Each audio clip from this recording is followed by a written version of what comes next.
Hello, New Zealand. March for life. To march on behalf of the most vulnerable, the most precious, our children, our future. You are marching for mothers and fathers, for families, to support them, to nourish them, because we know that our countries are founded on families, are founded on the future, which is our children. Over 500,000 lives have been lost in New Zealand to abortion. Our movement is a winning one. This is the good news. Change is possible.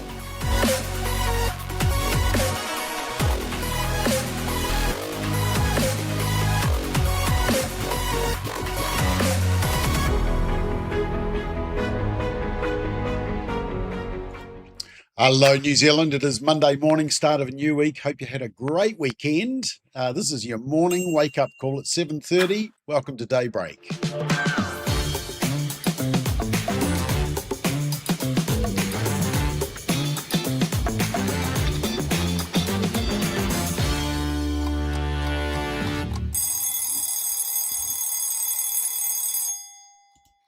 Yep, it is the 23rd of February. Believe it or not, this time next week it's going to be March. I mean, February goes really quick because there's only 28 days. Well, not in a leap year. So, marching into March. And speaking of March, don't forget 7th of March, we're going to be marching for life down Queen Street in Auckland. Hope you can make it if you are near Auckland or can get to Auckland.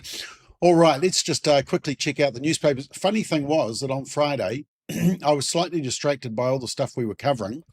And I forgot to go through through the national newspapers, but there was only one story on Friday, wasn't there? And that was Prince Andrew. Well, he's not Prince Andrew anymore, is he? And he was arrested, and that's all the media were talking about.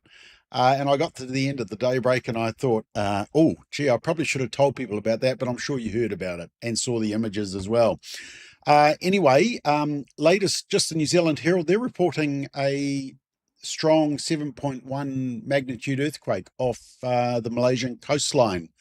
So, be monitoring that one. And also a man carrying a shotgun tried to enter Trump's Mar-a-Lago estate in Florida, killed by the Secret Service. So they're all over that one. Stuff also talking about the Mar-a-Lago shooting and a 24-year-old whose split-second break ended his life tragically. In the Post in Wellington, the Great Flush, they're talking about sewage. Interestingly, I was reading about how Washington, D.C. is also, in the States, is going through its own sewage issues as well. Something about the capitals and maybe public service and lots of lefties and sewage, something like that. Is there a link? Christchurch, their civic building, this is in the press, civic building is now considered earthquake prone, but still safe to occupy. So go figure, 15 years since the Christchurch earthquake. Radio New Zealand, they're talking about the man carrying the shotgun and petrol shot dead at Trump's home in Mar-a-Lago. I mean, if you keep whipping up all the panic and hysteria about Trump, then you expect people to take it into action. So I don't think anybody's surprised by this. One News, man shot dead after entering secure area of Trump's Florida resort. And News Talk ZB are talking about the government proposing the law to move on rough sleepers. And my understanding of that is that it's moving on rough sleepers if they're either begging or a nuisance or interfering with or threatening safety of people, which, you know, it's got to be a good thing, isn't it? Surely safety comes first. If they're just, nobody sees them and they're just minding their own business, maybe. But at the end of the day, once one starts there, then they tend to congregate in the same area and people don't feel safe. People haven't felt safe in Queen Street in Auckland, for example, for quite a long time. All right, let's check out some of the stories that I want to tell you about, which the media may not be telling you about. They have been talking about social media, and with the social media issue, you've always got to be really careful and discerning as to how the mainstream media are reporting it, because remember, the mainstream media hates social media. They hate it because it's become the alternative news source. It's their direct competition. So every time you read mainstream media coverage of the social media issue, be very discerning about what they're saying and reporting. But countries around the world are starting to push back. Germany is the latest one, joining Spain, Greece, France, and Britain, looking at restrictions. They're looking at Australia. New Zealand is considering it, as to many states in the US.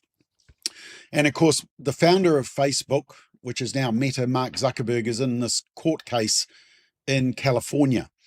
And it's based on a young girl who started using YouTube at 6, Instagram at 9, and then TikTok and Snapchat. And of course, under 13s aren't allowed on Instagram. But of course, Meta didn't really care. Facebook and Instagram didn't care. I mean, to me, this is really like the big tobacco moment. This is big tech's big tobacco moment. Remember when cigarettes used to be cool? Doctors even recommended certain brands. Cigarettes companies were targeting them at kids. They were making lollies that looked like cigarettes to try and hook kids in. Well, this is what big tech has done for so long, and now it's their day of accountability, and they are squealing and squirming.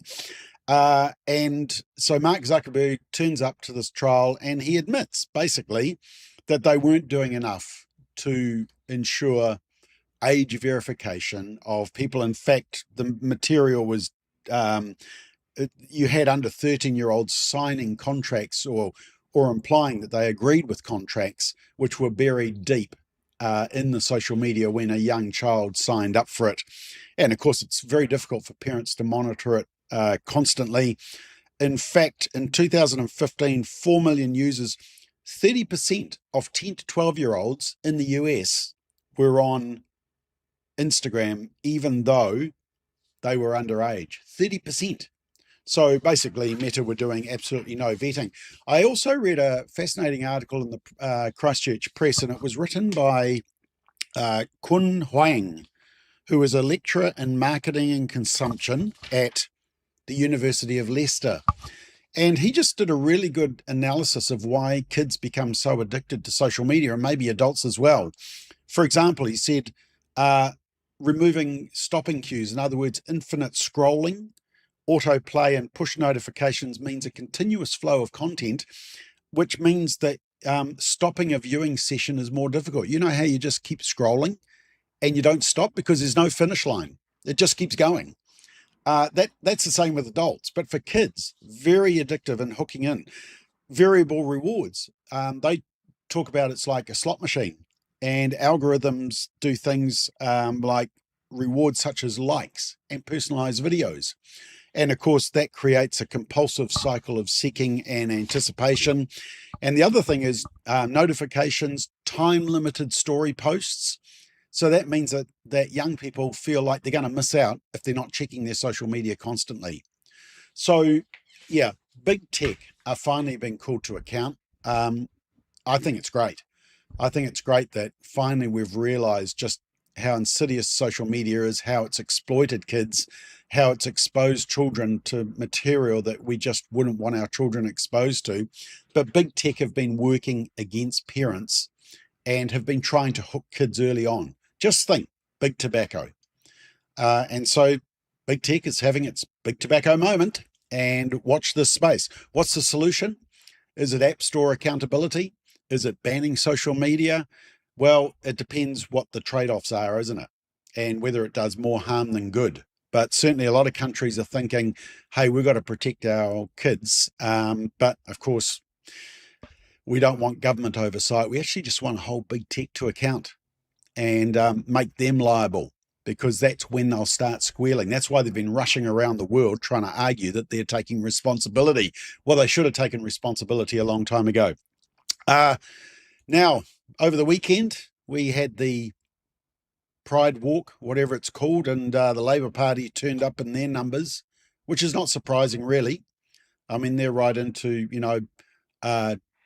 gender ideology, trans ideology, etc., LGBT. But also you had, I've always said, the ACT Party are not social conservatives. They are fiscal conservatives, but they're not a conservative party in social terms. So David Seymour was there, as was Todd Stevenson. There we are, all their colours. But if you want a reason why National can't improve in their polling at the moment, this is it. There we are. It's the National Party. And look, I just don't think it appeals to their base, especially with all that's going on in terms of the trans ideology and the puberty blockers and all that type of stuff. But you can see what's going on now. Our new program, Built on Truth, Samuel Bilton has done a wonderful expose contrasting the big gay out, which was like the big angry out, because even people, national MPs who were supportive of them, got shouted down and abused and sworn at. And he compares that to Bryce Crawford, who's a young evangelist who attracted a lot of young people, a little bit like a Charlie Kirk, and filled a massive auditorium, almost 2,000 people. And the contrast was quite noticeable. So check that out. That's on our website and on our social media, Built on Truth. That's Samuel Bilton with his new program. Good news over the weekend. There was going to be that trial of puberty blockers. So they were going to use kids as lab rats, kids who thought that they wanted to be the other sex, they wanted to reject their biological sex, and they were going to give them puberty blockers and do a test. I mean, kids are not lab rats, and it's based on a completely faulty ideology. And of course, now there's concerns about the fact that the kids used in this test will lose fertility, which of course is a concern about puberty blockers. And so, yeah, they were going to recruit kids as young as 10 to do this study because they're so desperate to get these puberty blockers across the line. But basically, a whole lot of people, including medical professionals, have said, look, you just can't do this. It's not ethical. And the NHS has listened to the concerns and they've put it on hold, which is great news. New Zealand has a case coming up in the Wellington High Court, PATHA, which is New Zealand's version of WPATH, radical activists, dangerous people, and they're trying to get puberty blockers reintroduced. So that's going to be a really important case. Interesting survey over the weekend published by Radio New Zealand that said that actually people are concerned about the Treaty of Waitangi having too much influence. When they broke down the poll numbers, almost 40% said it has too much influence.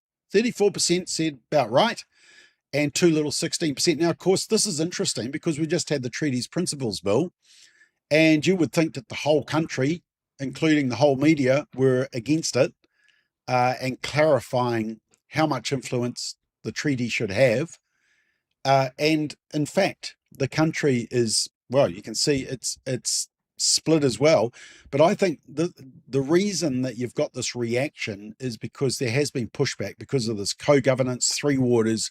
It was rammed down. And whenever you ram something down without taking the people along with you, that includes signage where they were placing the Māori above the English, rather than saying English, but also having the Māori translation, that's fine. But when you've got people coming from all around the world who needs that signage and who are speaking English, then surely that should be the priority. But this is the type of ramming down that people have pushed back against. And so you can see there is concern. So that is very interesting. The government is reviewing, for example, the Waitangi Tribunal. Yeah, so interesting poll.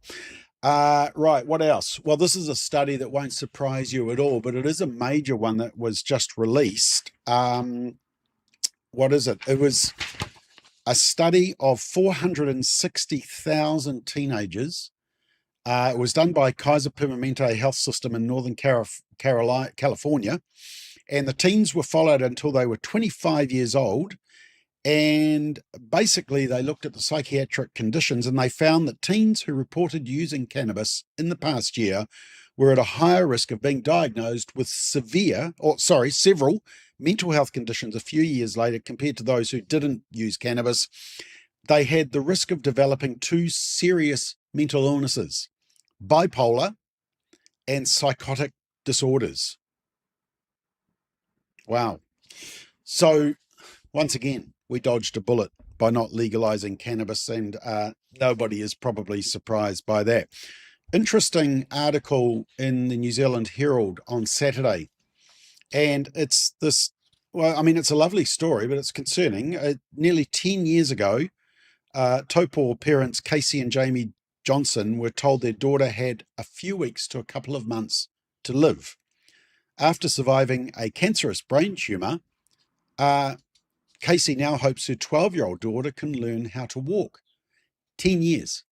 So she was given a few weeks to a couple of months, and she has lasted 10 years. Now, I just want you to think about that in the terms of euthanasia, because under euthanasia, if the law was expanded to include children, and there's been talk about that, and it's happened in other countries, then she would have qualified for euthanasia because she was given a few weeks to a couple of months. But she lived 10 years, and that's always been the concern. Euthanasia is based on a diagnosis and a prognosis. In other words, a prediction, a guesstimate of how long a person is going to last. And in fact, Todd Stevenson, yes, this Todd Stevenson has a bill in Parliament at the moment to remove the 6-month requirement. So basically,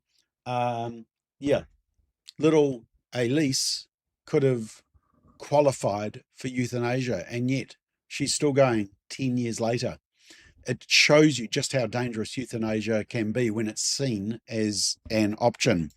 Interesting study by Family Studies in the US. They looked at what teens are doing in the 80s. They can compare it because they've been surveying for a long period of time, 1980s to 2024. And basically what they're finding out is that kids are socializing in person less, going on dates less, they're visiting friends in person less, and they're going to parties less. And this is part of the reason that the pregnancy rate is down, sexual involvement is down, is because kids aren't meeting physically anymore. They're meeting online through social media. And you can see there the one area of growth is the daily hour of leisure alone. Well, you know what they're doing alone. They're scrolling on social media, arguing that it's connecting them with their peers, but in fact it actually isolates them. That was one thing that the article in the press talked about that I read earlier, is that actually kids feel more isolated as they're scrolling and realizing they're not part of the hip or the cool group, or they're not getting the likes or the shares. So it sort of goes against the narrative. That's a sad trend, isn't it? It's another reason why maybe removing access to social media will help our kids to be social again. Parliament has cried off X. Now, X was the go-to. X is Twitter. And there's about 1 million New Zealanders who use X, so that's a significant group. And personally, it's my platform of choice. It's where there is open speech. It's where you get a lot of the news, and there's a lot of the video clips I get actually are from X. So X is one of the first go-tos for me. It used to be owned by a guy called Dorsey, can't remember his first name, and it was very left-wing orientated, and the left loved it. But then Elon Musk bought it because he wanted it to become a free speech platform, and the left cried off. They couldn't handle it. Now, some stayed on it, good on them, but a lot went off to Blue Sky. You've probably never heard of Blue Sky. It's a suck platform. It's really slow and tedious, and it's just a playground for the left. But now Parliament, the guy who runs the Clerk of the House, says, we're crying off from X. We don't like it. There's naughty things on it. Well, the fact of the matter is, if they're going to use that yardstick about naughty things being on it, and that's true, there is, but there's also naughty things on TikTok, Instagram, Facebook. I mean, Facebook has just admitted that they have been targeting kids with addictive material, suicide ideation, pornographic material, trans ideology.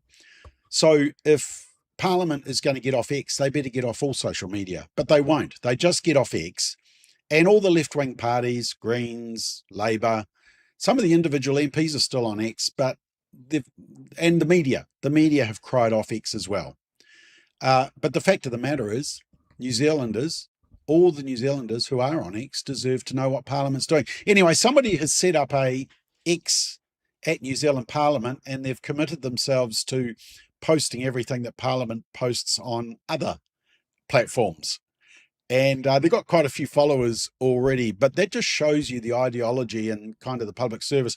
Hopefully someone like Winston Peters or even Jerry Brownlee or, somebody high up in the political sphere will go into the clerk's office and say, get back on X. That's where New Zealanders are, and we need to be on all these platforms. Good decision by the government. They're going to require that when developers are building all these high density houses so that you can hear the toilet flush in the next door house, there are car parks. Because you know what happens. Our Phil Twyford, back in 2020, I think it was, basically brought in a regulation that developers don't have to provide car parks when they do this high density housing. And you know what happened, eh? Everybody parks on the street and on the berms and on the front lawns, and nobody can drive down the road.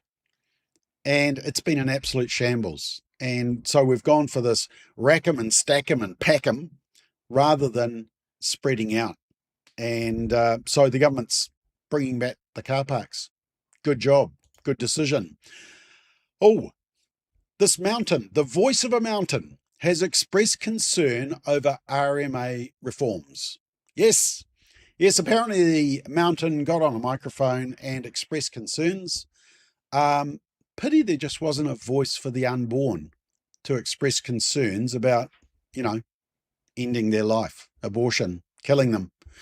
But anyway, we've got the voice of a mountain, might have the voice of a river. I think the Greens want the voice of the whales as well, but not the unborn child. Speaking of that, just by the way, if you're in South Auckland, there is a prayer meeting happening tonight at the Pack Community Centre in Papatotoi at 7 o'clock, praying for the March for Life, which I showed you earlier on. Right. There was an interesting article, and whenever you read the media about families, it always tends to go back to the cost of living crisis.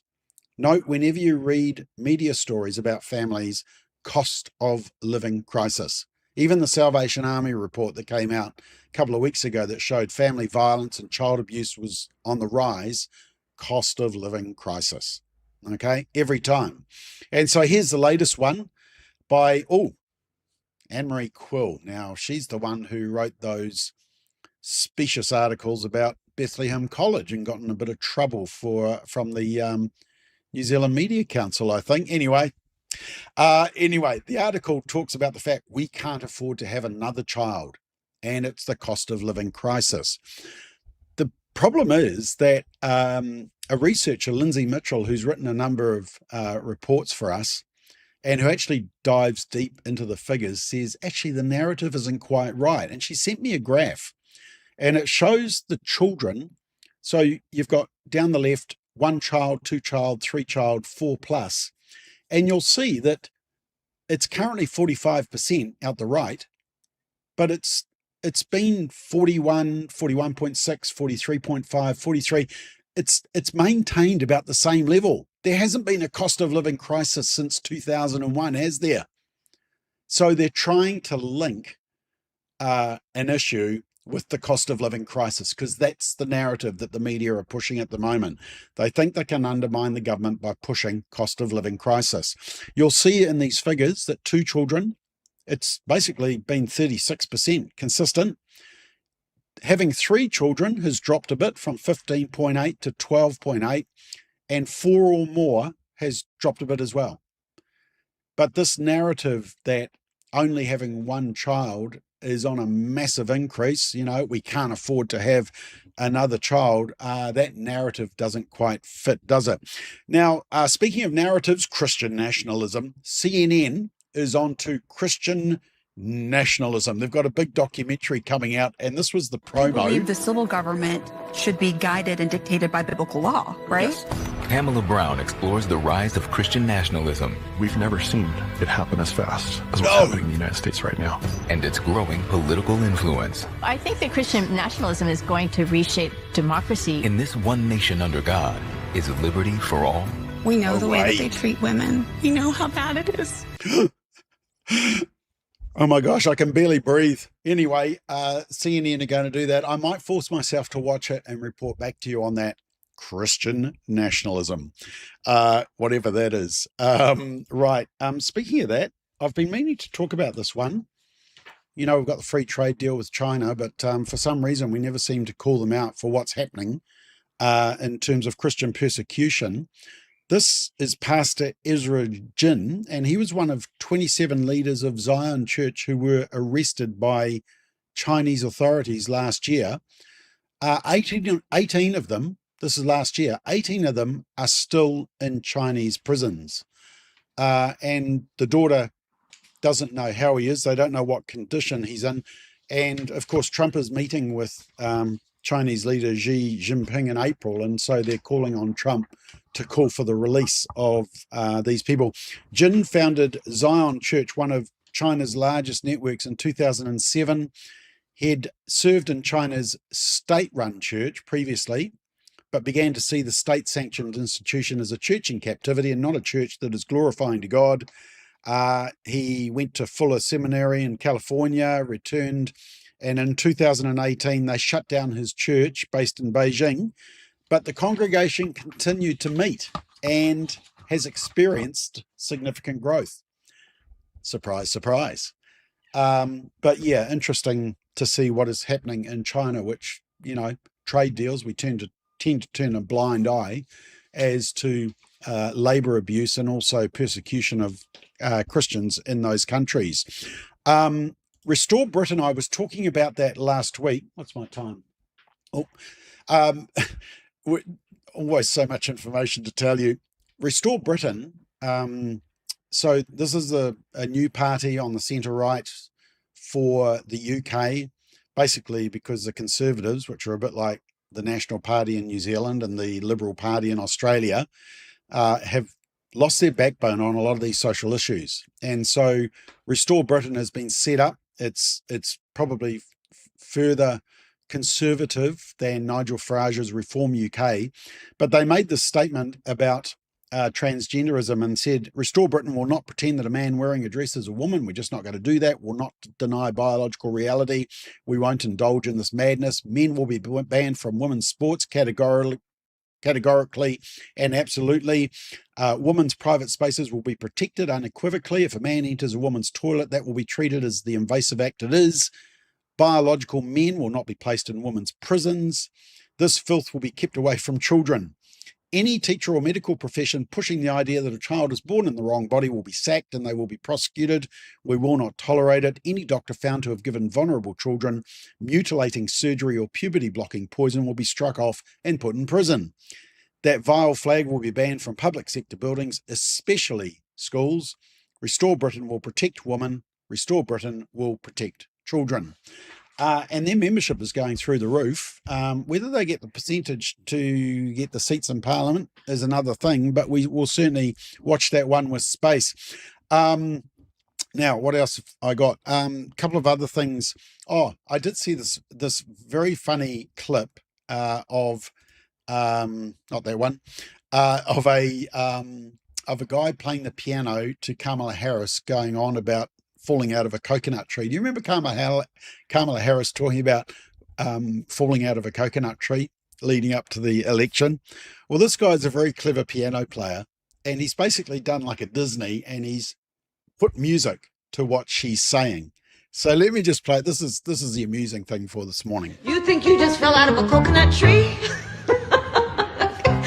You exist in the context of all in which you live and what came before you.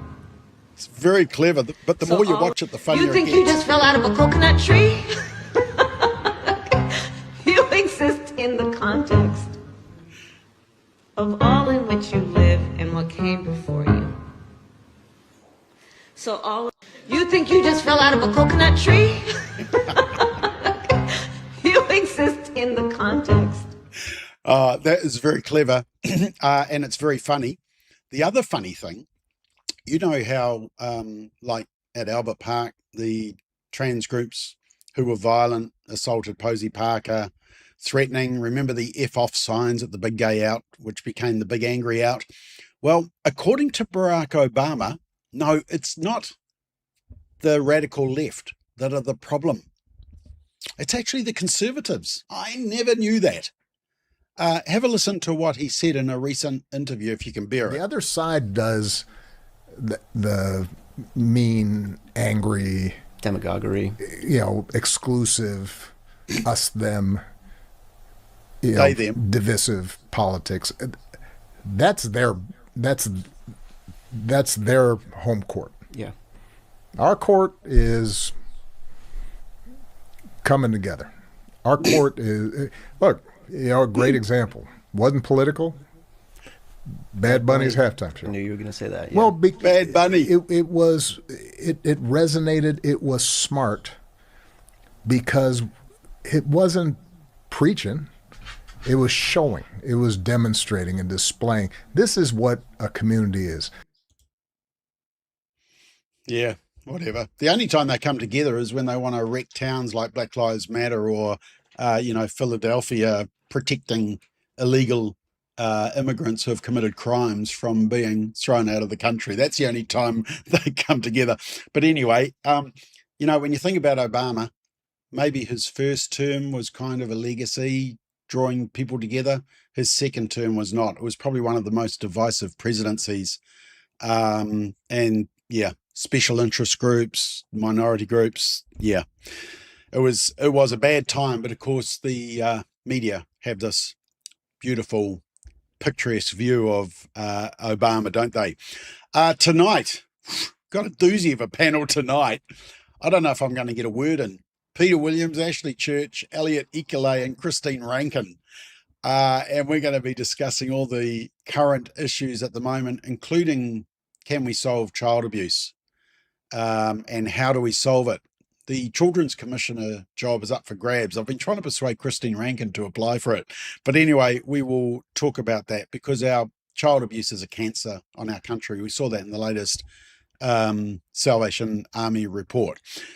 Right. Anyway, we are totally out of time. Thank you for watching. And we will see you tonight at 8:00 for Straight Talk. I'm not sure if Simon's going to be here tomorrow morning because he's actually he's in a conference in Australia, which I am as well. So I may not be here Wednesday morning. I'll let you know on Wednesday morning if I'm going to be here, okay? Anyway, so a bit of an awkward week, but we will get there. Anyway, you have a great Monday. See you tonight on Straight Talk at 8.